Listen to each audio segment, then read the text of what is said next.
So a while ago in college, I was assigned another paper about the fairness doctrine and whether or not it's appropriate to reinstate it in today's day and age. And I think it was a very appropriate essay prompt, I guess, given the polarization that we're experiencing right now. I guess we've always kind of experienced some level of it, and I haven't been around that long in the grand scheme of things, but um, feels pretty dang divided right now. And so I got into it. And after a little bit, I was wondering, okay, is this just an essay prompt or is this something that people actually are arguing about? Because there's a lot of nuances to it, you know?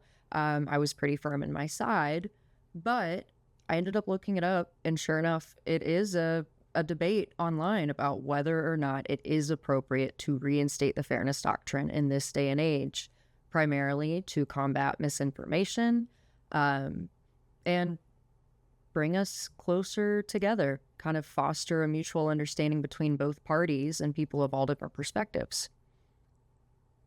Really quick, look how cute my cats are. That's Poe and Arthur. Poe's the orange one.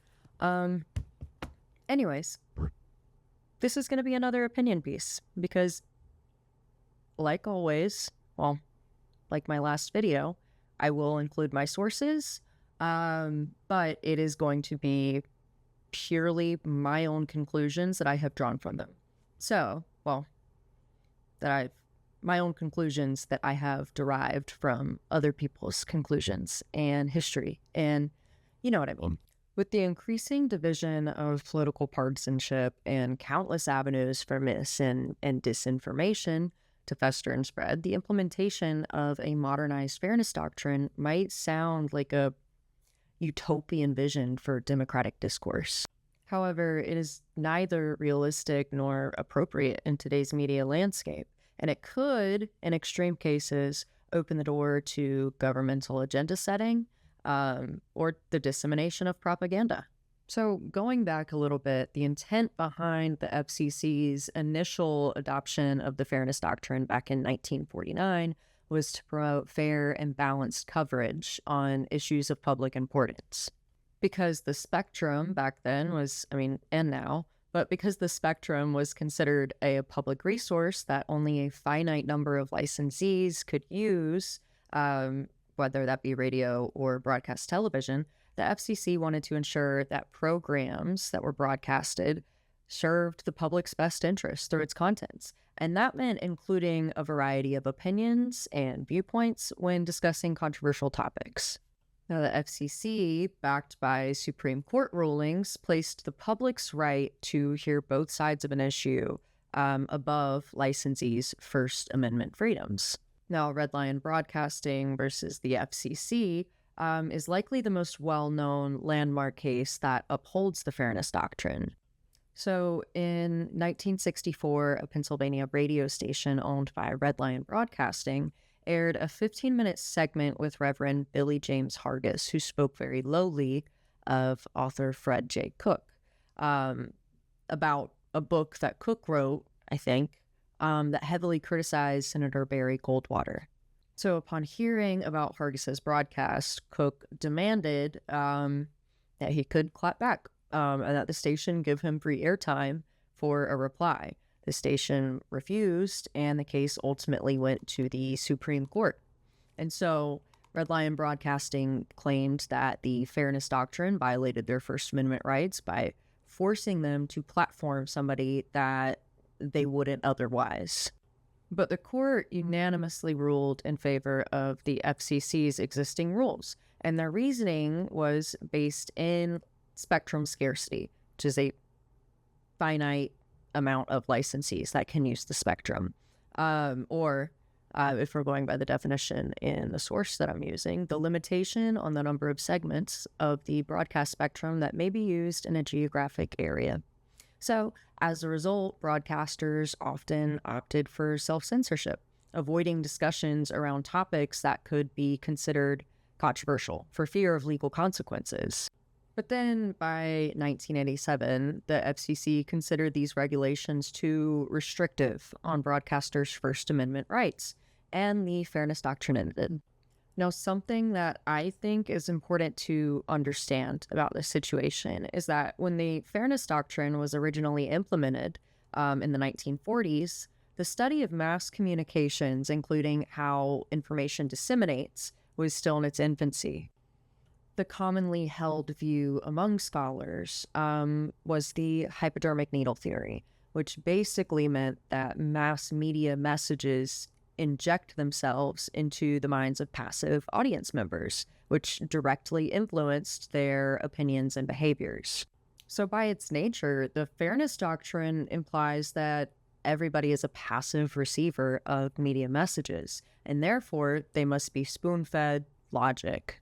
And while it may be easy to presume this with some Facebook users nowadays, I feel like I pick on Facebook users a lot, but you know why. The modern understanding of message dissemination has evolved to a much more complex model, which is the multi-step flow theory. That's kind of there's two-step flow and there's multi-step flow. I won't start getting into these, but multi-step flow is probably a little bit larger in the year of our Lord, 2026. But that's where an audience's process of interpreting media messages are multi-directional and ongoing. But in short, the hypodermic needle theory that the Fairness Doctrine sort of operated on undermines the public's critical thinking skills and modern access to information as well. So, as it was determined in 1987, a reinstation of the Fairness Doctrine would violate broadcasters' First Amendment rights. However, when I'm thinking about this, the main thing that I'm thinking about is it would also sort of indirectly violate the rights of viewers and listeners. Because in today's media landscape, audiences are able to interact with the messages that they see more than ever before. Therefore, modern media reflects rather than dictates what people are interested in. So even if these interests are problematic or misinformed, I think public airways should reflect public opinion. And with the internet, there are endless alternative sources that people can pursue for objective, factual information on a given subject. And with social media, there are endless avenues for people to publicly voice their opinions on broadcast messages. So while certain broadcast messages can promote biases, the audiences aren't automatically subjected to absorb whatever viewpoints are presented to them. So say the Fairness Doctrine does come back, and it does now force broadcasters to devote equal time to differing viewpoints just for the sake of fairness. I don't think very much would change, to be honest. I mean, I think those who take it upon themselves to understand both sides of an issue would continue to do so, and those who only want to reinforce their biases would just look elsewhere. When Congress passed the Communications Decency Act, which was the CDA, in 1996, they made it illegal to post indecent or patently offensive material online where minors could access it. And the ACLU and a coalition of other groups sued, arguing that the law violated the First Amendment. And, you know, I hear about stuff like this, and it's kind of hard to understand why that's a bad idea. You know, like, yeah, kids shouldn't have access to disgusting, patently offensive material. Like, that could be harmful. However, in Reno versus the ACLU, the court unanimously ruled that the CDA was also unconstitutional, and they reasoned that indecent was too vague and could also cause people to self-censor speech that they weren't sure was perfectly legal, just like what happened under the Fairness Doctrine. They ruled basically that the internet serves as the highest level of free speech protection, similar to print media, but definitely less than broadcast and radio.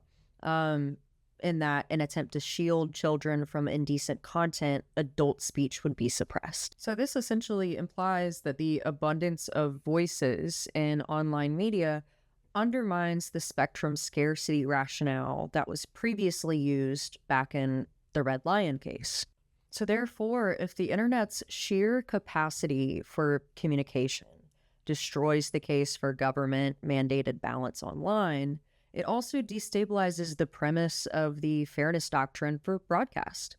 Now, I am not saying that broadcast media should go totally unregulated because, as long as the broadcast spectrum is finite, which it still is, and publicly owned, which it still is, there should be regulations against messages that do display overt lewdness or actively promote harm towards certain groups or individuals. But there should not be a legal obligation for licensees to promote both sides of every controversial issue it discusses as outlined in the fairness doctrine. So to kind of start wrapping things up here, it's not really a matter of free speech versus public interest, because free speech is public interest in today's media landscape. And also, balanced coverage would be defined by the party in power. The FCC is still a federal group. And especially, I guess you could say, in recent times, under this administration specifically, where you're seeing a lot more tension, not the healthy kind of tension, really, like a lot more confrontation between the administration in power, the Trump administration, and the press. You have to ask yourself, okay, what is the difference between an opposing viewpoint and an objective, though maybe unflattering, truth? So I think that reinstating the fairness doctrine would only open the door to a highly partisan version of regulation and a highly partisan version of what truth is. And we're kind of already seeing what opponents of the fairness doctrine's reinstation are worried about, like government officials or the current administration pressuring broadcasters on editorial decisions. So the fairness doctrine's reinstation would just tighten the government's grip even further.